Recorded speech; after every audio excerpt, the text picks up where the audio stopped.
Hello guys, welcome back to the channel. आज हम देखने वाले इंजीनियरिंग फिजिक्स का मोस्ट इंपॉर्टेंट टॉपिक जो कि हमारा पॉइंटिंग थ्योरम, जो कि हमारे पिछले 3 से 4 साल में AKTU ने काफी बार रिपीटेडली पॉइंटिंग थ्योरम को पूछा है और इस साल भी आने के पूरे चांसेस है पॉइंटिंग थ्योरम के, क्योंकि मोस्ट इंपॉर्टेंट टॉपिक्स में से एक टॉपिक है। तो पॉइंटिंग थ्योरम को स्टार्ट करते हैं। तो पॉइंटिंग थ्योरम है क्या, सबसे पहले पढ़ लेते हैं कि पॉइंटिंग थ्योरम की हमारी जरूरत क्यों पड़ी है, पॉइंटिंग थ्योरम हमने किस वजह से हम इसको पढ़ रहे हैं। तो हमारी जो मैक्सवेल की हमने इक्वेशंस पढ़ी, प्रीवियस वीडियो में मैक्सवेल की इक्वेशन को पढ़ चुके हैं। तो मैक्सवेल की इक्वेशन जो है वो हमारे किस चीज के लिए यूज होती है, कम्युनिकेशन के लिए। कि सिस्टम में जब भी हमें कम्युनिकेशन करना हो तब हम यूज करते हैं मैक्सवेल की इक्वेशन। लेकिन जब हमारी कम्युनिकेशन सिस्टम जब इलेक्ट्रोमैग्नेटिक वेव के बीच में होता है, जब electromagnetic wave in free space के बीच में, जब भी हम एक स्टेट से दूसरी स्टेट में कोई भी एनर्जी ट्रांसफर होती है उस टाइम, तो उस एनर्जी को निकालने के लिए कि वो पावर या वो एनर्जी कितनी ट्रांसफर हो रही है या वो क्या हो रही है, तो उसके लिए हमने किसको यूज किया, पॉइंटिंग थ्योरम। इसलिए हमारी बनाई। जो पॉइंटिंग थ्योरम हमारी डेवलप किसने की थी, जॉन हेनरी पॉइंटिंग ने। जॉन हेनरी पॉइंटिंग ने हमारी पॉइंटिंग थ्योरम को डेवलप किया था इन 1884 में। क्या किया था उन्होंने, पॉइंटिंग थ्योरम को डेवलप किया था। अब मैं बेसिक आइडिया आपको पता चल गया कि पॉइंटिंग थ्योरम हम किस लिए पढ़ रहे हैं। वो एनर्जी को या वो पावर को फाइंड करने के लिए, जब वो electromagnetic wave in free space से, जब भी हम एक स्टेट से दूसरी स्टेट पर ट्रांसफर होते हैं, तो जो भी हमारी उस टाइम एनर्जी या कंजप्शन या पावर जो भी चीज होती है उसको फाइंड करने के लिए हम किसका यूज करते हैं, हमारी अपनी पॉइंटिंग थ्योरम का यूज करता है। वही मैंने इसके स्टेटमेंट में लिखा, the rate of energy transfer from a region of space. जो एनर्जी ट्रांसफर कितनी हो रही है किसी भी रीजन में, किसी भी फ्री स्पेस में, इक्वल वो किसके इक्वल होते हैं कि कितना हम work done to rate of work done और charge distribution plus the energy plus living in the region. I hope ये स्टेटमेंट आपको क्लियर होगा। यही जो मैंने आपको बताया वही इस स्टेटमेंट में लिखा। अब हमारा पॉइंटिंग थ्योरम का एक्सप्रेशन है कि हमें प्रूफ क्या करना है। तो हमें प्रूफ ये करना है, surface integral E cross H into ds equal to minus volume integral E dot J into dv minus del over del t volume integral epsilon E square upon 2 plus mu H square upon 2 into dv। ये हमें क्या करना है, हमें Poynting theorem से, हमें Poynting theorem basically ये है। तो हमें मैक्सवेल इक्वेशन का यूज करके इसको प्रूफ करना है। जो हमारी फर्स्ट एक्सप्रेशन है वो हमारे क्या रिप्रेजेंट कर रहा है, rate of energy flow per unit area, की पर यूनिट एरिया में हमारी कितनी एनर्जी फ्लो हो रही है। E dot J into DV हमारे क्या रिप्रेजेंट कर रहा है कि हमारी पावर में कितना लॉस आ रहा है, कि हमारी कितनी पावर लॉस हो रही है। Epsilon E square upon 2 plus mu H square upon 2 ये हमारे क्या रिप्रेजेंट कर रहा है कि rate of decrease of stored energy, की स्टोर्ड एनर्जी में हमारा कितना डिक्रीमेंट हो रहा है, क्या रेट ऑफ डिक्रीमेंट इसके अंदर हो रहा है, तो हमारी ये रिप्रेजेंट करता है। जो हमारे ये पी, अब हम देखेंगे तो P equal to E cross H, ये अब ये है क्या, जो हमारा P है ये क्या हमारा पॉइंटिंग वेक्टर जिसका हम यूज करेंगे पॉइंटिंग थ्योरम में। तो P क्या हमारा Poynting vector equal to E cross H, E क्या हमारी इलेक्ट्रिक फील्ड और H क्या हमारी मैग्नेटिक फील्ड। ठीक है, फ्रॉम मैक्सवेल। अब हमें इसमें मैक्सवेल इक्वेशंस का यूज करना है, क्योंकि मैक्सवेल इक्वेशन को ही हमने आगे फर्दर इसमें यूज करके हमने पॉइंटिंग थ्योरम को ड्राइव किया है।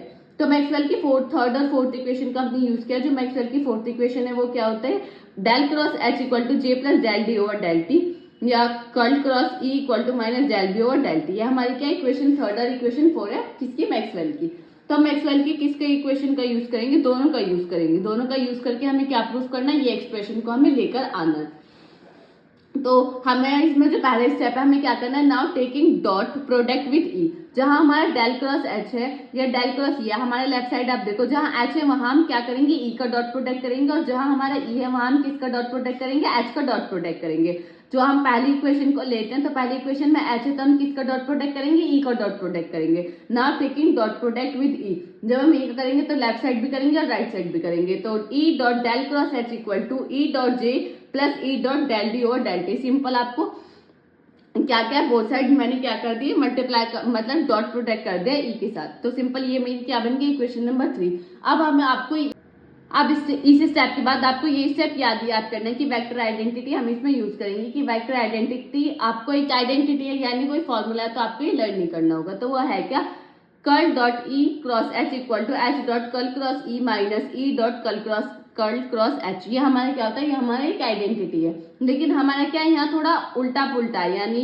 कर्ल नहीं है, यहाँ हमारा E है, यहाँ कर्ल है। तो थोड़ा हम इसके अकॉर्डिंग लेफ्ट साइड को हम सॉल्व करेंगे। तो जब हम लेफ्ट साइड को सॉल्व करेंगे तो E dot curl cross H equal to H dot curl cross E minus curl dot E cross H, तो हमारा ये एक्सप्रेशन आ जाएगा। तो हम लेफ्ट साइड इसकी जगह हम क्या रख देंगे, ये वैल्यू पुट कर देंगे। किस लिए पुट करेंगे, क्योंकि ये हमारी क्या होती है, वेक्टर आइडेंटिटी से हमने इसको ड्राइव किया है। तो हम पुट इन इक्वेशन 3, जब हम इक्वेशन 3 में पुट करेंगे तो लेफ्ट साइड हमारी ये पूरी वैल्यू आ जाएगी equal to E dot J plus E dot del D over del T. ये सिंपल है।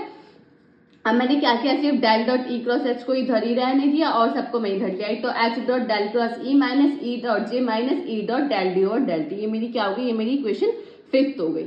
सिंपल, मैंने इसमें कुछ नहीं किया, यहाँ तक सिर्फ उसके फॉर्मूला आइडेंटिटी को पुट किया, मैंने del dot E cross H की वैल्यू को फाइंड कर दिया, जो मेरी ये आई। अब मैंने ये कर दिया, अब मैं किसको, अब मेरे सेकंड स्टेप क्या था कि जैसे मैंने ई का डॉट प्रोडक्ट किया उसी तरीके से मैं मैक्सवेल की थर्ड इक्वेशन में किसके साथ डॉट प्रोडक्ट करूंगी, एच के साथ करूंगी। तो इसी तरीके से मैंने इसमें क्या किया, del cross H equal to minus del B over del T, जो मेरी इक्वेशन 2 है, इसमें मैंने किसका डॉट कर दिया, एच का, एच वेक्टर का मैंने क्या कर दिया, बोथ साइड डॉट प्रोडक्ट कर दिया। तो H dot del cross E minus H del H over del T into mu, लेकिन वहां क्या था, minus del B over del t था, ठीक है, यहाँ था ना del B over del T. तो del B over del T del H upon del t किस तरीके से चेंज हुआ, क्योंकि मैं जानती हूँ कि बी वेक्टर की वैल्यू क्या होती है, म्यू नॉट एच। तो बी वेक्टर की वैल्यू मैंने क्या रख दी, mu not H, mu naught तो बाहर आ गया, तो del H over del t. इस तरीके से ये हमारा क्या आ गया, वैल्यू बी की वैल्यू हमने चेंज कर दी।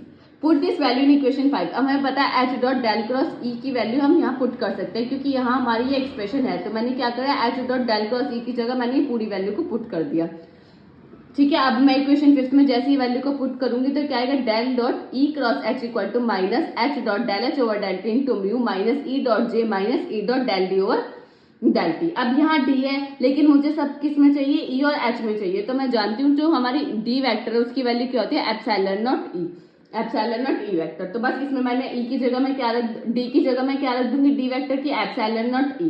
तो एप्सिलॉन, सिर्फ ये इक्वेशन पूरी सेम रहेगी, सिर्फ यहाँ चेंज आएगा, यहाँ क्या आ जाएगी, ई की जगह E vector into epsilon not.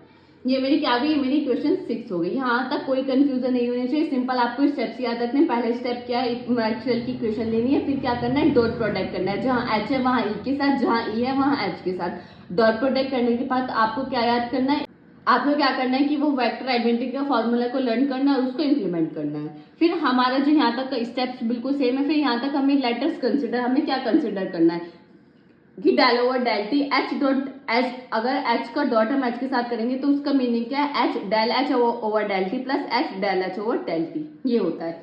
ये आपको याद करना है कि हमारा इसके बाद हमें ये स्टेप्स करना ही करना है कि del over del T H dot H, तो हमने क्या लिखे, वो एच स्क्वायर, ये 2 टाइम्स है तो 2 H del H over del T, हम इसे ऐसे भी लिख सकते हैं। अगर हम यहाँ से H del H over del T की वैल्यू निकालेंगे तो ये 2 मल्टीप्लाई में डिवाइड में चल जाएगा, 1/2 del H square upon del T. Similarly जैसे एच के साथ अगर हम ई के साथ करें तो वो भी सेम आएगा, E del E over del T equal to 1/2 del E square upon del T. Simple. अभी इन वैल्यूज को हम किस में पुट करेंगे, जो हमारी इक्वेशन 6 आई थी इसमें हम पुट करेंगे। यहाँ हम कहाँ पुट करेंगे, देखो आप देख रहे हो, H dot del H over del T की जगह हम क्या लिख सकते हैं, 1/2 del H square upon del t, और E dot del E over del T की जगह हम क्या रख सकते हैं, 1/2 del E square upon del t. सिर्फ और सिर्फ अब इसमें वैल्यूज हम पुट करेंगे। तो जैसे हम वैल्यूज पुट करेंगे तो हमारी वैल्यू ये हो जाएगी कि del dot E cross H equal to minus mu upon 2 del H square over del T minus E dot J minus epsilon upon 2 del E square upon del T. अब हम क्या करेंगे, उसके बाद हम क्या करेंगे, बोथ साइड वॉल्यूम इंटीग्रल लेंगे। वॉल्यूम इंटीग्रल लेना बिल्कुल ईजी है, सिर्फ आपको इंटीग्रेशन का साइन लगाना है, नीचे भी लिखना है। तो इसी तरीके से आपने जो लेफ्ट साइड टर्म है उनमें भी ऐसे करा, इंटीग्रेशन का साइन और वी, इंटीग्रेशन का साइन और वी। तो क्या रिप्रेजेंट कर रहा है कि वॉल्यूम इंटीग्रल। अब वॉल्यूम इंटीग्रल को आपको किस में कन्वर्ट करना है, सरफेस इंटीग्रल में। जब भी आपको वॉल्यूम इंटीग्रल को सरफेस इंटीग्रल में कन्वर्ट करना हो तो आप किसका यूज करते हैं, गॉस डाइवर्जेंस थ्योरम का आप यूज करते हैं। तो सिंपली आप गॉस डाइवर्जेंस थ्योरम को आप कहाँ अप्लाई करेंगे, सिर्फ और सिर्फ लेफ्ट साइड, क्योंकि लेफ्ट साइड हमें सरफेस इंटीग्रल चाहिए और राइट साइड क्या चाहिए, हमें वॉल्यूम इंटीग्रल चाहिए। तो जैसे हम लेफ्ट साइड हम क्या किसको अप्लाई करेंगे, गॉस डाइवर्जेंस थ्योरम को हम लेफ्ट साइड अप्लाई करेंगे तो क्या हो जाएगा हमारा सरफेस इंटीग्रल, यानी इस तरीके का साइन और एस सेम वैल्यू जाएंगी, E cross H into D S equal to minus, इस तरीके से ये हमारी वैल्यू आ जाएगी। हमें शायद यही प्रूफ करना था, आप प्रूफ में देखेंगे ना। तो सिंपल आपको यही आपकी होती है पॉइंटिंग थ्योरम। आई होप ये आपको समझ आ गई होगी। सिर्फ आपको कुछ 2-3 बारें करके देखनी पड़ेगी, तभी आपको पता चलेगा कि कहाँ कौन से स्टेप्स आपको याद करना है, ये किस तरीके से आपको कहाँ कंफ्यूजन हो रही है। तो आई होप ये क्वेश्चन आपको समझ आ गया होगा। बढ़ते अपने नेक्स्ट टॉपिक की तरफ। अब हम अपने नेक्स्ट टॉपिक को डिस्कस करेंगे जो कि हमारे electromagnetic wave equation in free space, जो कि हमारा इक्वेटिव 22 में 10 नंबर में पूछा जा चुका है। ये भी हमारा बहुत इंपॉर्टेंट है, ये भी हमारा थोड़ा थोड़ा आप देखेंगे ना, इसके स्टेप्स रिलेट करते हैं, बिल्कुल सिमिलर है हमारी पॉइंटिंग थ्योरम के जैसे। तो आपको पॉइंटिंग थ्योरम के साथ इसलिए कराई जा रही है ताकि आप उसके और इसके स्टेप्स को एकदम अच्छे से कर सके। एक दो बार प्रैक्टिस करेंगे तो आपको ये दोनों पता चल जाएंगे कि किस तरीके से है। इसमें भी हम किसका यूज करेंगे, मैक्सवेल की इक्वेशन का। मैक्सवेल की पहले हम 4 इक्वेशन लिखेंगे, लेकिन आप पे देखोगे ये जो 4 इक्वेशन है ये मैंने किस में लिखी है, फ्री स्पेस में लिखी है। जब भी हम मैक्सवेल की इक्वेशन फ्री स्पेस में लिखते हैं तो हमारा क्या होता है, सिग्मा हमारा क्या होता है, 0 होता है, और करंट चार्ज डेंसिटी जी जो होता है हमारा एप्सिलॉन इनटू ई वेक्टर होता है। एप्सिलॉन जब सिग्मा इनटू ई वेक्टर होता है, जब हमारा सिग्मा 0 होता है तो ये पूरी टर्म क्या होती है, हमारी 0 हो जाती है, और रो भी हमारा क्या होता है, 0 होता है। तो ये 3 टर्म हमारी क्या टर्मिनोलॉजीज हमेशा मैक्सवेल इक्वेशन फ्री स्पेस में क्या होती है, 0 होती है। जैसे हम इन वैल्यूज को पुट करेंगे मैक्सवेल की इक्वेशन में तो हमारी मैक्सवेल की 4 इक्वेशन कन्वर्ट हो जाएंगी इस फॉर्म में। सिंपल आपको ये करके नहीं दिखाना, सिर्फ मैं आपको बता दूं, सिंपल आपको ये 4 इक्वेशन ऐसे ही लिखने की। हमारी Maxwell equation in free space हमारी ये होती है। अब हम मैक्सवेल की 3rd इक्वेशन का यूज करेंगे। मैक्सवेल की 3rd इक्वेशन जब हम यूज करेंगे तो हम क्या करेंगे, टेकिंग बोथ साइड कर्ल ले लेंगे। जैसे हमने कर्ल लिया तो क्या हो जाएगा, curl del cross E equal to minus del over del T curl cross B vector. Simple कर लिया। इक्वेशन 3 हमने यूज की, मैक्सवेल इक्वेशन की 3rd इक्वेशन यूज की। 3rd इक्वेशन से मैंने सेकंड स्टेप क्या किया कि बोथ साइड कर ले लिया। अब हम इसमें क्या करेंगे, वेक्टर आइडेंटिटी का यूज करेंगे। वेक्टर आइडेंटिटी क्या कहते हैं कि curl cross E equal to curl into curl dot E vector minus curl square into E vector. हम इसकी जगह ये लिख सकते हैं। तो हमारी लेफ्ट हैंड साइड में क्या है, कर्ल क्रॉस ई, तो हम उसकी वैल्यू ये लिख देंगे। ये आपको आइडेंटिटी याद ही करनी है, ये नहीं कि कुछ मतलब आपको याद ही करनी पड़ेगी कि ये आइडेंटिटी इस तरीके से होती है, फॉर्मूले की तरह आपको लर्न करना पड़ेगा। तो एलएचएस में हम इसकी वैल्यूज रखेंगे minus del over del T into curl cross B, ये ऐसे रहेगा। अब हम जानते हैं कि हमारे मैक्सवेल की फर्स्ट इक्वेशन से हम जानते हैं कि del dot D equal to 0 है। और आप डी जानते हो कि डी क्या होता है, D equal to epsilon not E, जो कि हम पहले पढ़ चुके हैं। तो डी क्या होता है, एप्सिलॉन नॉट ई। तो जैसे आप इक्वेशन फर्स्ट में del dot E equal to 0 होता है, आप डी की जगह क्या रखेंगे, del dot epsilon not E vector equal to 0। तो ई मल्टीप्लाई में यहाँ डिवाइड में जाएगा तो यहाँ पे भी 0 हो जाएगा। तो हमें यहाँ से क्या मिल जाएगा कि डेल क्रॉस ई भी हमारा क्या होता है, हमारा 0 होता है। तो यहाँ हम सिंपल क्या करेंगे, डेल क्रॉस ई की वैल्यू पुट कर देंगे। अब हमें पता चल गया कि मैक्सवेल की फर्स्ट इक्वेशन की डेल डॉट ई भी हमारे क्या होता है, 0 होता है for free space. And B vector की वैल्यू क्या होती है, mu not H vector.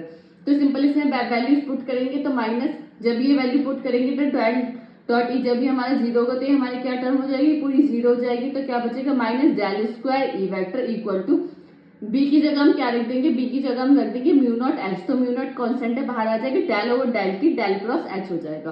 From Maxwell equation 4 in free space, Maxwell equation 4 का हम यूज करेंगे। मैक्सवेल इक्वेशन 4 हमारे क्या कहते हैं कि del cross H vector equal to equal to del B over del T. तो सिंपल डेल क्रॉस एच की जगह हम क्या रख देंगे, del B over del T. तो मैक्सवेल इक्वेशन 4 का जब हम यूज करेंगे तो ये हमारी इक्वेशन किस में चेंज हो जाएगी, del square E vector equal to mu not del over del T del D over del T. Simple इसमें हमारी कन्वर्ट हो जाएगी। और हम जानते हैं जो हमारा डी वेक्टर होता है वो क्या होता है, हमारा एप्सिलॉन नॉट ई वेक्टर। तो डी की जगह हम क्या लिख सकते हैं, एप्सिलॉन नॉट ई वेक्टर, तो mu not epsilon not del square E upon del T. तो ये हो जाएगी हमारी इक्वेशन। अब हम इस इक्वेशन को हम किससे कंपेयर करेंगे, अपने जनरल इक्वेशन से। जैसे कि हम जानते हैं कि जनरल वेव एक्सप्रेशन हमारा क्या होता है, del square psi equal to 1 upon V square del square psi upon del T square. ये हमारा क्या होता है, जनरल वेव एक्सप्रेशन होता है। और जब हम कंपेयर करेंगे इसको, किससे कंपेयर करेंगे, इससे। जब हम इससे कंपेयर करेंगे तो हमारी 1 अपॉन वी स्क्वायर की वैल्यू क्या आएगी, 1 अपॉन वी स्क्वायर हमारे किसके इक्वल आएगा, म्यू नॉट एप्सिलॉन नॉट के। तो 1 upon V equal to under root mu not epsilon not square जो है जब इधर जाएगा तो वो अंडर रूट में हो जाएगा। तो वी की वैल्यू निकालेंगे तो 1 upon under root mu not epsilon not. उसके बाद हम क्या करेंगे, ऊपर नीचे अंडर रूट 4 पाई की मल्टीप्लाई करेंगे। क्यों करेंगे, क्योंकि हमें पता है under root 4 pi epsilon not की वैल्यू क्या होती है, 9 इंटू 10 की पावर 9 हमें पता है। तो ये वैल्यू होती है, तो इसलिए हमने ऊपर नीचे क्या न्यूमरेटर डिनोमिनेटर में क्या किया, अंडर रूट 4 पाई की मल्टीप्लाई की। तो ऊपर नीचे जैसे हम करेंगे तो अंडर रूट 9 इंटू 10 की power 9 into 4 pi upon under root 4 pi. अब हम जानते हैं म्यू नॉट की वैल्यू क्या है, क्या होती है 10 की पावर -7। तो हमने क्या रख दी, म्यू नॉट की वैल्यू रख दी। ठीक है, 4 पाई से 4 पाई कैंसिल, तो जो हमारा वी आप को आएगा कन्वर्ट करके लास्ट में कैलकुलेट करके, वो क्या आएगा 3 × 10⁸ मीटर पर सेकेंड। आपको जब भी ये आएगा, ये एक्सप्रेशन जब भी आपको आएगा ना electromagnetic wave in free space, तो आपको यहाँ तक ये पूरा कन्वर्ट, मतलब यहाँ तक आपको पूरी v की वैल्यू निकालनी पड़ेगी। तो 3 × 10⁸ मीटर पर सेकेंड ये होती है हमारी। ठीक है, सिंपली आपको सिर्फ electromagnetic wave in free space आपको यूज करना है। फिर आपको क्या करना है, इक्वेशन थर्ड का यूज करके बोथ साइड कर लेना है। फिर कर लेके आपको वेक्टर आइडेंटिटी का यूज करना है। वेक्टर आइडेंटिटी का यूज करके आपको मैक्सवेल इक्वेशंस का यूज करना है। मैक्सवेल फर्स्ट इक्वेशन से हमें पता चला कि डेल डॉट ई भी 0 होता है। फिर हम उसको 0 पुट करेंगे तो हमारी इक्वेशन चेंज हो जाएगी और हम बी और डी की वैल्यू रखते जाएंगे। सिर्फ आपको बी की वैल्यू याद करनी है कि म्यू नॉट एच वेक्टर होती है, डी की वैल्यू क्या होती है एप्सिलॉन नॉट ई वेक्टर होती है। और जनरल फॉर्म क्या होती है, वो हमारी क्या होता है del square psi equal to 1/v² del square psi upon del T. तो 1/v² की वैल्यू को जब हम कंपेयर करेंगे तो v की वैल्यू क्या आएगी 1/√μ नॉट एप्सिलॉन नॉट। आपको इस तरीके से याद करना है, बार बार इसको डेरिवेशन को करके देखना है, तभी आपको ये इसमें कोई भी कंफ्यूजन होगी तभी आपकी क्लियर होगी। जब तक आप करके नहीं देखोगे ये नहीं होगा, क्योंकि अब आपके एग्जाम बहुत पास है। तो आप करके देखो, जो नहीं आ रहा आप उसको याद कर लो कि ये हमारा इस तरीके से होगा। अब यहाँ हमने दोनों मोस्ट इंपॉर्टेंट टॉपिक्स को खत्म कर लिया है, पॉइंटिंग थ्योरम और electromagnetic wave in free space. I hope ये आपको समझ आ गया होगा। अगर इसमें कोई भी डाउट है आप कमेंट सेक्शन में पूछ सकते हैं। अगर ये वीडियो आपको अच्छी लगी तो लाइक कमेंट शेयर करना ना भूलें। अगर आपको ये नोट्स चाहिए तो आप ज्वाइन कर सकते हैं हमारा टेलीग्राम चैनल, जिसका लिंक आपको डिस्क्रिप्शन में मिल जाएगा। Thank you for watching this video. मिलते हैं किसी अगली वीडियो में।